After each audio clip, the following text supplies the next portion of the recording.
ஒரு லெவலுக்கு மேல காசு சேர்த்து என்ன செய்ய போறோம்? ஒரு அளவுக்கு மேல காசை வச்சு நீ என்னையா பண்றது? மக்களுக்கு எல்லாம் கொடுக்க கூடாது, என்ன பண்றதுன்னு தெரியாது. KPY பாலா ஒரு சின்ன நடிகர், அவர் சம்பாதிச்சு அதுல கொஞ்சம் நெஞ்ச காசை எடுத்து அவரால் முடிஞ்ச உதவி பண்றாரு, மக்களுக்கு நல்லது பண்றாரு.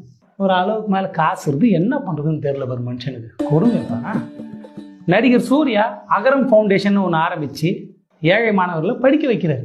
அளவுக்கு மேல காசை வச்சுக்கின்னு என்ன பண்றதுன்னு இவருக்கு தெரியல. அதனால தான் அரசியலுக்கு வந்திருக்காரு. ஏன்னா மக்களுக்கு நல்லது பண்றது, இவங்க பண்றதுலாம் நல்லது இல்லை. அரசியலுக்கு வந்து CM ஆகிறது தான் நல்லது. ஏன்னா அப்பதானே நல்லது பண்ண முடியும். ஏன்னா காசு அதிகமாச்சுன்னா என்ன பண்றதுன்னு மக்களுக்கு தெரிய மாட்டேதுப்பா.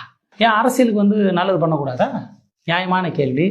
நல்லது பண்ணணும்னு அரசியலுக்கு வர்றவங்க இந்த சட்டம் சரியில்லை, இதெல்லாம் மக்களுக்கு எதிராக இருக்கு, அதை உடைக்கிறதுக்கு நான் ஒரு நடிகனா இல்லை என்கிட்ட பணத்தை வச்சு எதுவும் பண்ண முடியல, அதுக்கு அதிகாரம் தேவை அப்படின்னு ஒரு விளக்கம் கொடுக்குற மனுஷன் அரசியலுக்கு வந்து நல்லது பண்ணுவார் நம்பலாம். இவர் அப்படி ஒன்றும் சொல்லியே. உதாரணத்துக்கு CAA NIA ஆர்டிகல் 370 அப்படின்னு சொல்லி ஏதாவது ஒரு சட்டத்தை சொல்லி அதெல்லாம் மக்களுக்கு ஆதரவாக இருக்கிற சட்டம்ல, அதை சொல்லக்கூடாது.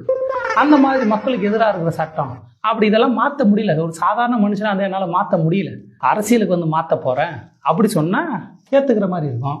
அளவுக்கு மேல காசை வச்சு நீ என்ன பண்றது தெரியாம, அதுவும் இப்ப அவர் எப்படி இருக்கிறாருன்னா, என்னோட கேரியரின் உச்சத்தை என்னோட கேரியரின் உச்சத்தை உதறிட்டு அந்த ஊதியத்தை உதறிட்டு அவரோட கெரியர்ல உச்சத்துல இருக்கிறாரு. அந்த நேரத்துல எதுக்கு வரணும்? இதெல்லாமா காரணம் அரசியல் வர்றதுக்கு? ஏத்துக்கிற மாதிரியா இருக்கு.